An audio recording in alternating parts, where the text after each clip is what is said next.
You get it, Doug? Yeah, recording now. Good. Okay, so let me go ahead and delete this so that way you guys can see this one more time. I'll go ahead and go back a little bit further so that way you guys can see that there's actual proof in the pudding. That's I'll break it down to like a 4-hour time frame. So okay, so let's look at this example here. Let's say we'll start here, but from this low, was price able to create higher highs? Can't see the screen. Oh shit! What? You guys don't want to look at my face? I was seeing your face though. It don't change, bro. Okay. Now you guys can see good? Yep. Okay. So from this low here, was price able to create higher highs? No. But Oh, yeah. yeah. From let's just say If she just point from there. we'll just say this low. From this low, was price able to create higher highs? Negative. No. No. The investors don't have their money here. From this low, was price able to go create higher highs? Yeah.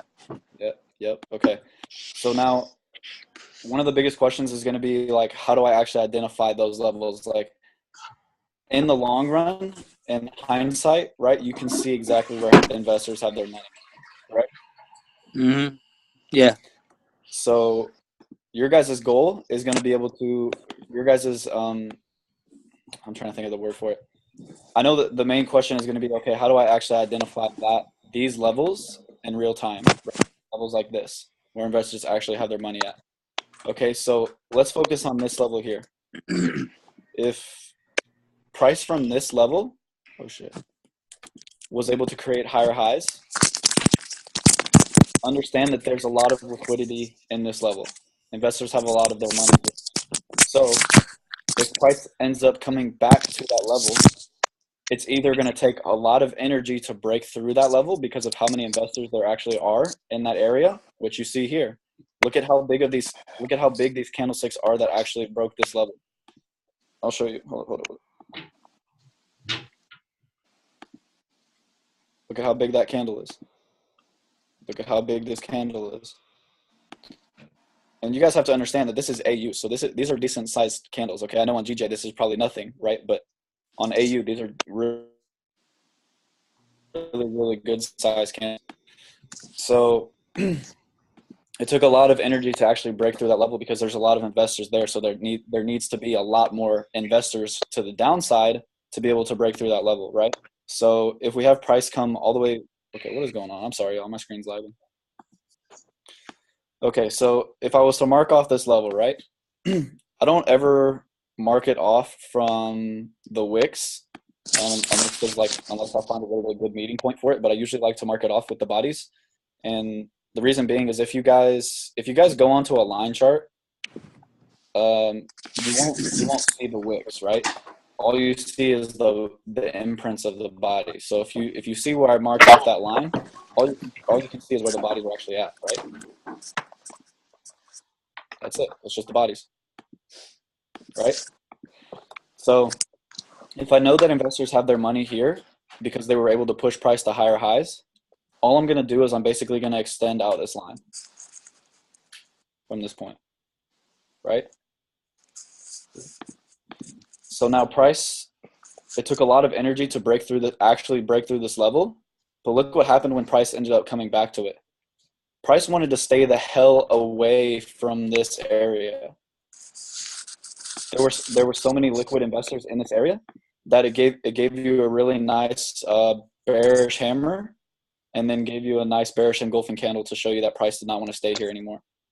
But you would have known that right off of the bearish hammer itself. But that's just to give you guys like a little example of how you actually know where investors have their money. So let's just say from here, right?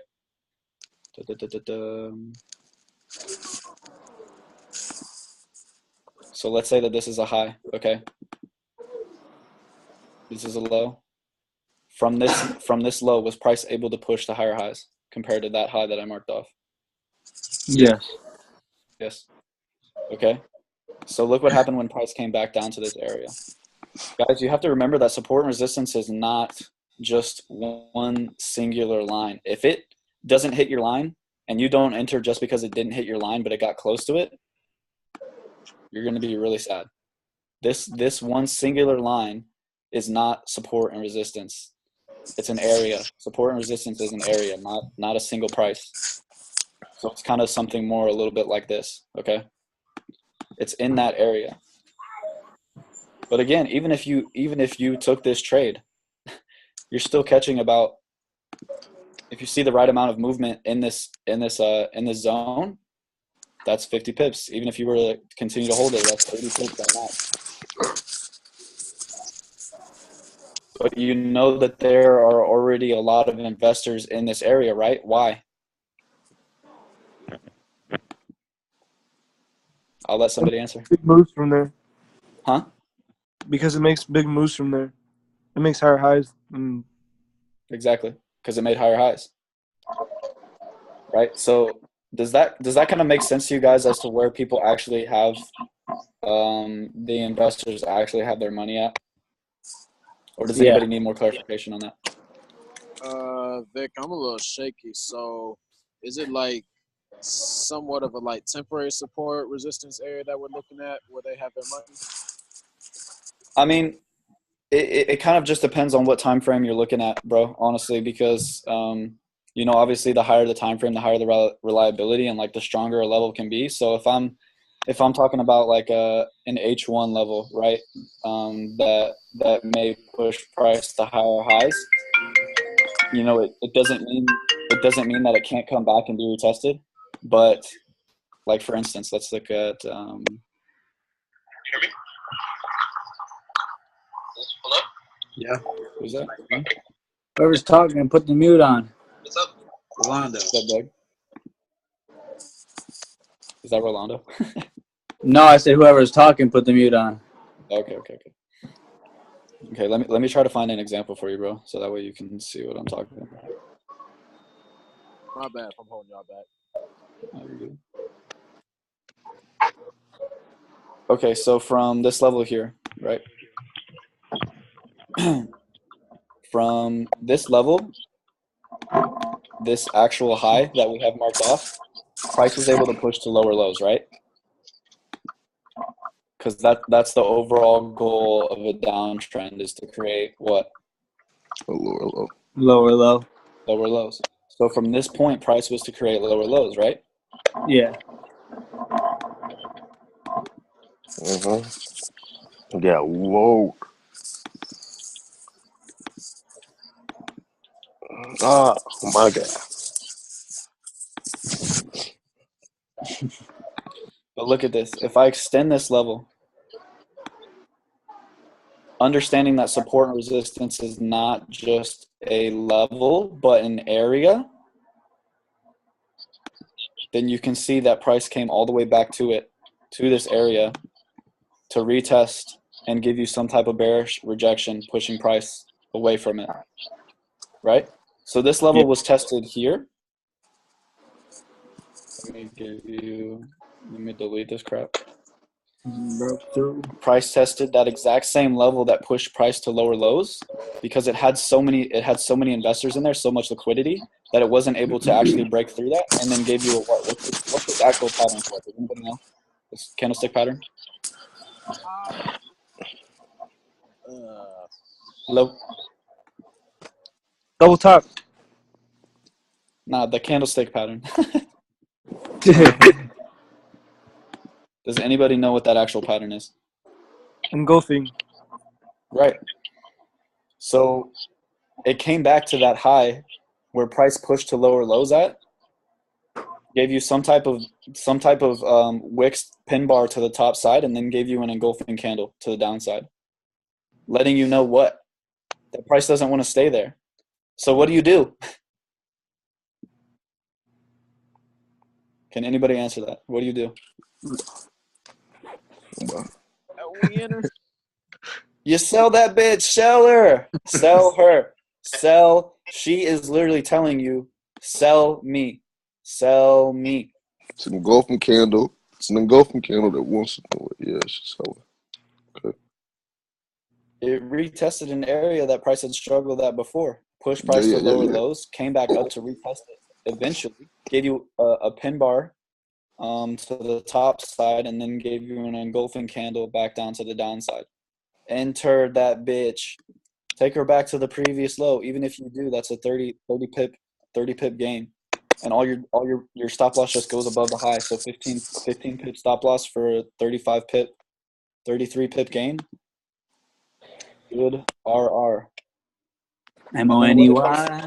And then what did price do again? It came back up. Came back up. How Let's many, go. how Go many of back you there. actually say that Golfing candle. what'd you say? Is there another golfing candle? Yeah, but how many of you would actually say that this level is broken at this point? Where I my would. mouse is. I would say it's broken. Okay. It have to retest. Looks like a demand zone since it like shot up so far. Like it's like a new demand zone. Like I was up that bottom side. Wait, are we on the daily or on the hourly? We're just on the hourly. Oh, then never mind. Never mind. Let me go back to where that was. You could probably even see that level better through here. If I had done this. Oh yeah.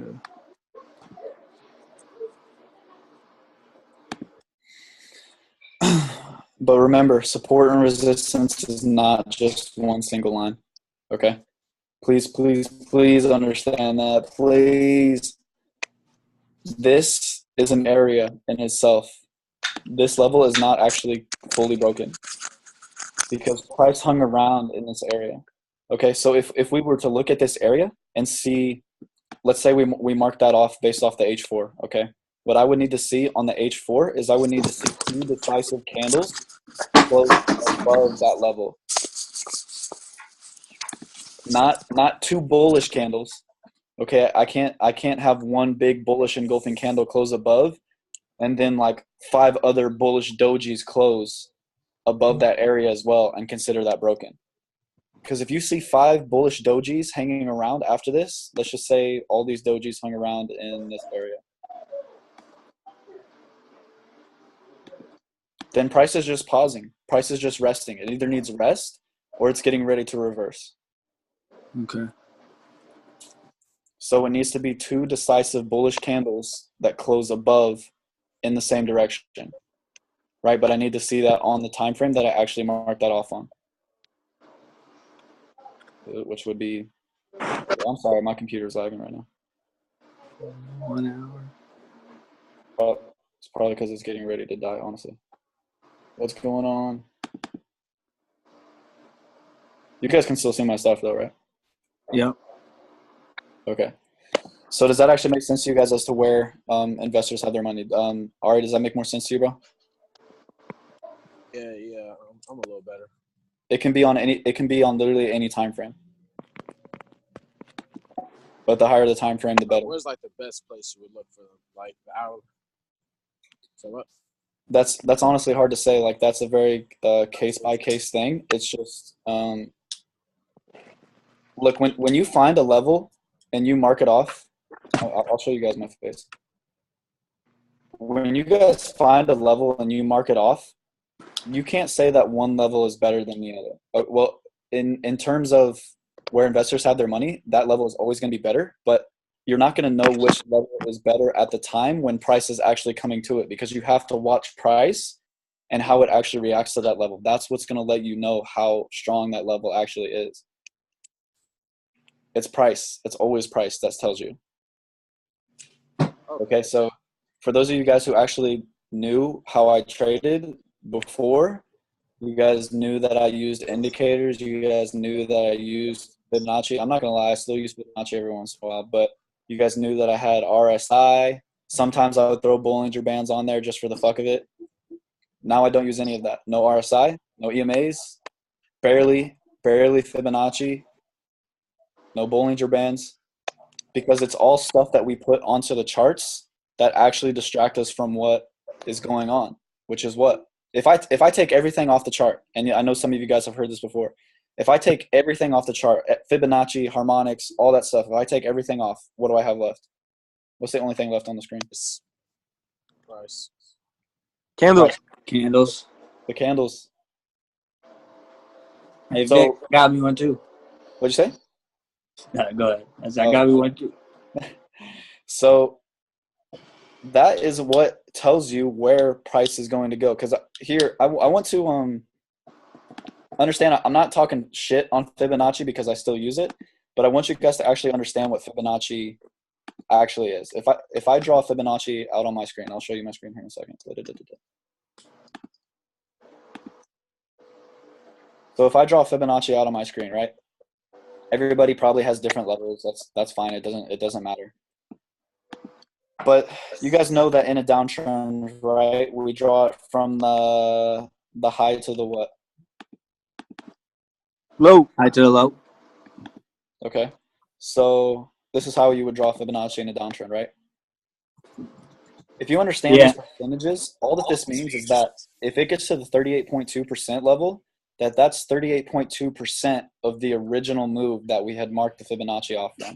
So if it comes all the way back up to 100%, that's 100% of the original move. That's all that is saying. It's literally a percent level telling you that this is 100% of the original move. But price could come to any one of those levels. It could. You could be expecting price to come back and retest this low, right, between the 38 and the 50%. But price doesn't have to stop there. Just because it reversed once doesn't mean it has to stop there. But what's going to let you know when price is ready to reverse? It's not Fibonacci. I'm telling you, it's not RSI. It's not Bollinger Bands. It's not harmonics. What actually tells you? The candles. The candles. Because guess what? Before all this man-made stuff, before Fibonacci, before harmonics, before Bollinger Bands, what did we have on our screens? Just the candles. The candles. Hey. So you guys have to understand how important candlestick analysis actually is. It's very, very important because that's what's going to let you know what Fibonacci level is actually holding. That's what's going to let you know what harmonic pattern is actually holding. That's what's going to let you know what, RSI divergence pattern is actually holding. That's what's going to let you know. Not just the indicator, not just the Fibonacci lines, it's price. The candles, baby. Does that actually make sense to everybody? Yeah. Okay, cool. So, again, I'm not trying to talk shit on any of that stuff because I still use some of it myself for extra confirmation, but I just want you guys to understand what it actually is and what's actually behind it to create it. So, give me a second because I actually need to get my charger before my computer dies. Hold up. Did anybody have like a certain approach to breakouts? Kind of had one go against me because I don't really know how to really do breakouts. Say that again? Anybody know how to like approach breakouts, like catching a breakout? You. Stay away from that. Stay away from the breakout, bro. I'm just telling you from personal experience, stay away from the breakout. The reason being is, what if you see like let's so to say like a breakout happening, right? And at that time, you could let's just say it breaks a high, right? And you're like, oh fuck, I'm gonna buy this thing, and you buy. Do you actually have any telling of where price is actually how high it's gonna go? I don't know. It's a lot harder.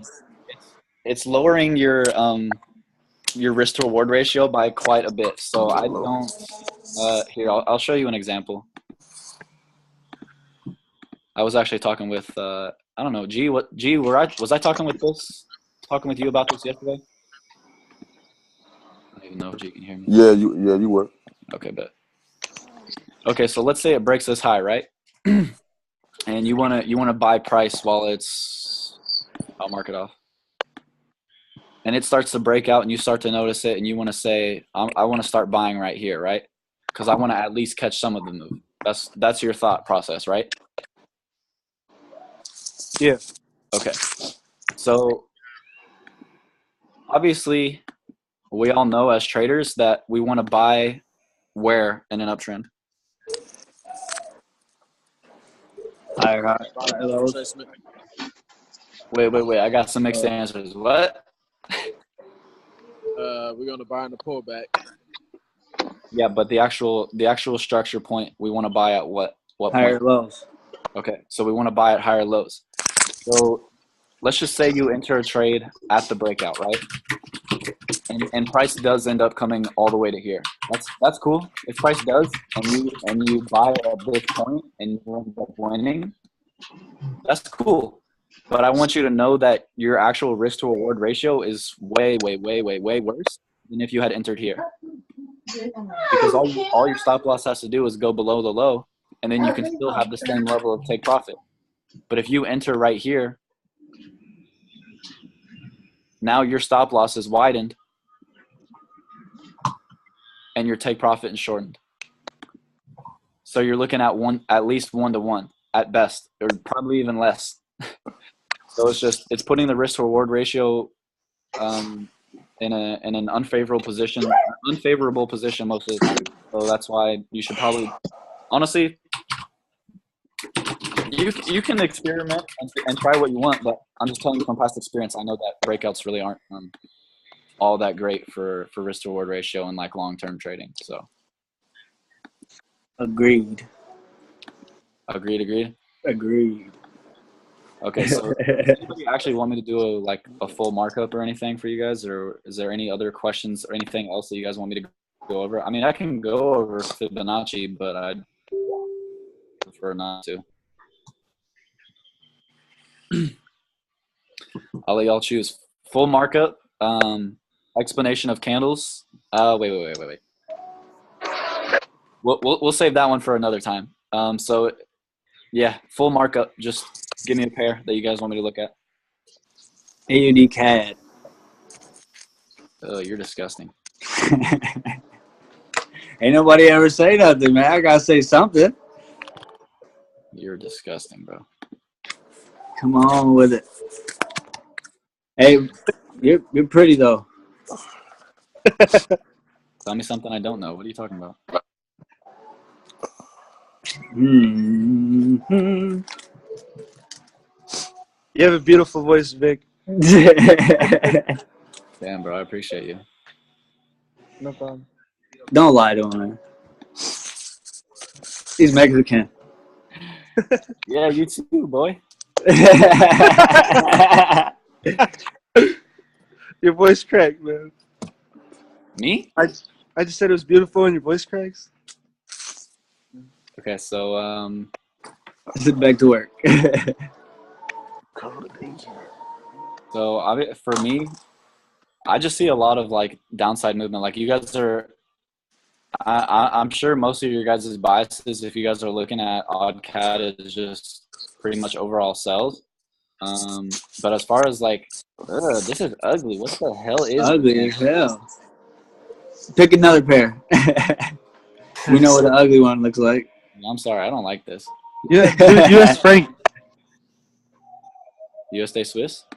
Yeah. He's like, oh, I like that. Yeah, what's the name? Josh I really- man. I really don't have a good What? relationship with her, but Okay. What? Oh, yeah, the markup I sent. oh damn, Yeah. this is an old one. Bullshit. It's an old markup. Brad. Look at that rejection. Slowly going. I mean, yeah, I can see her definitely like, even if I was to, does anybody actually know why I marked this level off on the weekly? Does anybody understand from what I talked about previously? Hmm. What was it? It was the lower low. I mean lower high. Yeah, of course it was a lower high Moises, but what was price able to do from this point? Break lower. Create lower lows, right? So I understand that at this point, investors have their money where? Right here, right? Yep. Price was able to create lower lows compared to The previous low. I see. So we mark off that level, right? Yep. Yeah. So kind of all I'm looking to do on this weekly time frame is really just find areas of really good support and resistance, like something above and below price. Really just a place where price can find support and and an area where price can find resistance. So I'm gonna make this one a little bit thicker so that way you guys can see this. This is kind of like the weekly stuff. You could even put one here, honestly. Maybe like like right here. And the reason being, from this high, price was able to do what?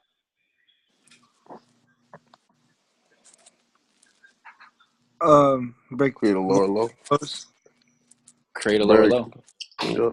So we know investors have their money there. And then look at the rejection that it had when it came back to it. Price So pushed create down, another low.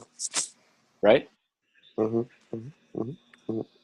And then price found something where found some other level of resistance. Investors came in heavy and pushed price to lower lows. So now we have overall on the weekly, we do have a lot of like bullish momentum. We had the last 1, 2, 3, 4, 5, 6, 7, 8, 9, 10. So we had 9 bullish weeks out of the last 10 that kind of took price all the way up. So there's a lot of bullish momentum, but I really do want to see what happens to price in this area. Like if I was to mark off, like let's just say a daily level, like I would probably do something like here. It's because you don't use quarter theory, bro.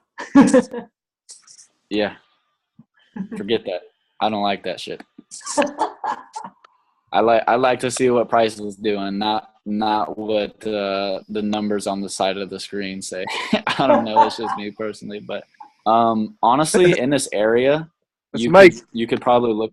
If you're looking for shorts, you could look for something like this. You really just need to see like a bearish reversal concept in this area, where price starts to create new lows, and then you could see price do this, and then shoot back down here. So when you guys are when I'm personally taking trades like this, my goal is always to take it to the next like logical support or resistance zone. So if I'm on the daily, right, and I see prices bouncing off of a daily or a weekly level, my next goal is either going to be to take it to the daily level, see how price reacts to that level. So something like this, if price was to come down to this weekly level, I'd watch how price is reacting, and if I like it enough, I could buy it, because I understand that on the weekly we have a lot of bullish momentum, right? And I know that investors have some money here. So if I see the right concept on a lower time frame, then I can be able to take buys here.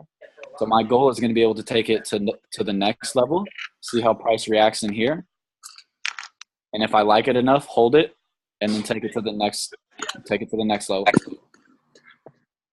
So you always want to take your trades to the next like logical support or resistance level. So that's why you don't always want to rely on, if you take a trade off the 61.8, right? If you guys understand like harmonics or anything like that the normal extension is usually to the negative 27%, right? But I guess if you want to use the extension levels, it's 120, 127, right? Something like that, Josh?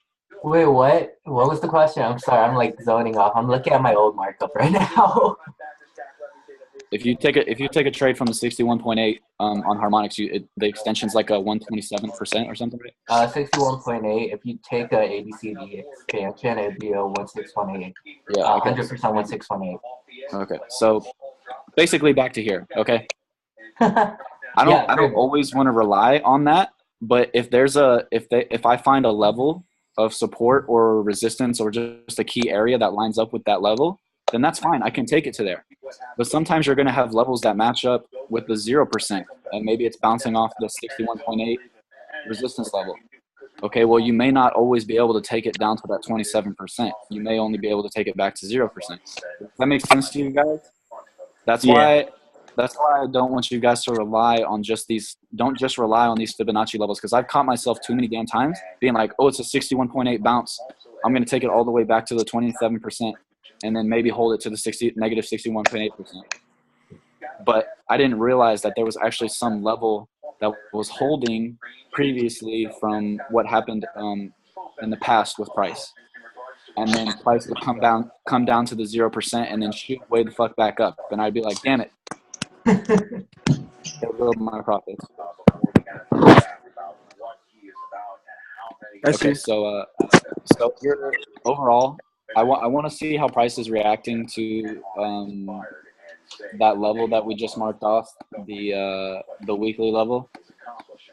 But if I see a bearish reversal concept in here, you can probably look for shorts back down to this daily level that we have right here. And then you could probably, if you see the right bullish concepts in this area, then you can look to buy and take price back up to this level. Does that make sense to you guys?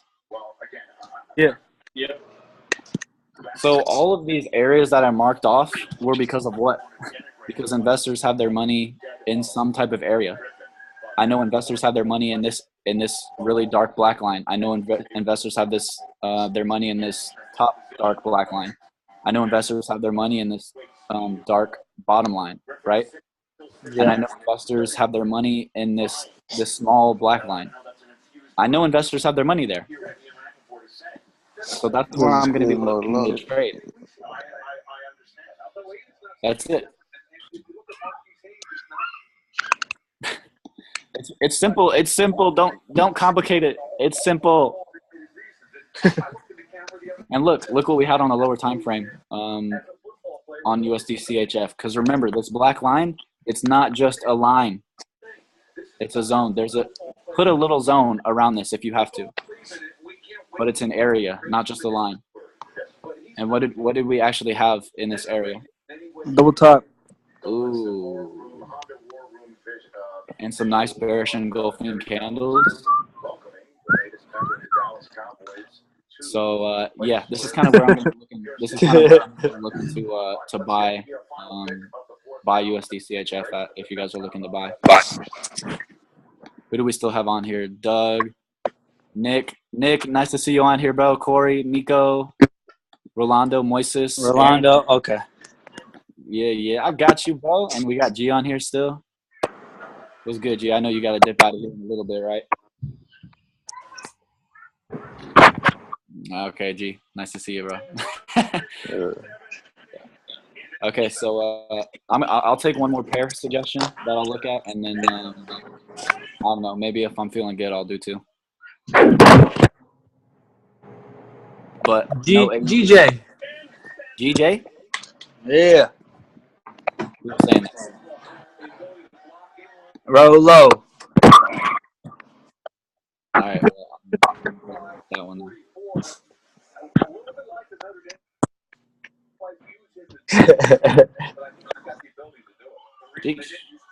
Okay, well, I don't even have to do a markup here. It's already holding. I'll explain why I marked off what I marked off. Okay, so on the weekly time frame, I marked off this bottom level because you can see how many times price actually struggled to break through in this area. But when price was finally able to break above it, it did what? This is what we call a what? A retest. A retest, right? It was able to retest that area and create what? A higher high. Right? There's some type of double bottom on a smaller time frame, but it was able to create higher in that area. I get the shit. I get the shit. Yep. And so look what price did in this area. It came back. See, on a lower time frame, people would have thought this level was broken. If I go down to a daily, most people would say that level's broken, wouldn't they? After that second candle, yeah. But that's why you have to keep all these time frames in mind. Absolutely. When you keep this weekly time frame in mind, you know that this is an area. It is not just a single level. So look what price did when it broke above it. Guess what happened? We already know investors have a lot of their money in this area, right? Yep. So when price was able to come back down and retest, what did it do? It created what? Higher high. Higher lows. High low. Oh, they got a leader, bro. Mark Andrews, they got some niggas, bro. What's good, G? What you talking about, bro? I was talking about the draft. My bad. So look, even if we were to mark off this low, price came back down to retest this low. On some lower time frame, you saw some type of reversal pattern, okay? And then shot back up. But so that level was holding. So if I'm on the daily, right, the reason I have this level marked off is why? Is because from this point, price was able to create what? Exactly. So if I look at this area, from this point, price was able to create what?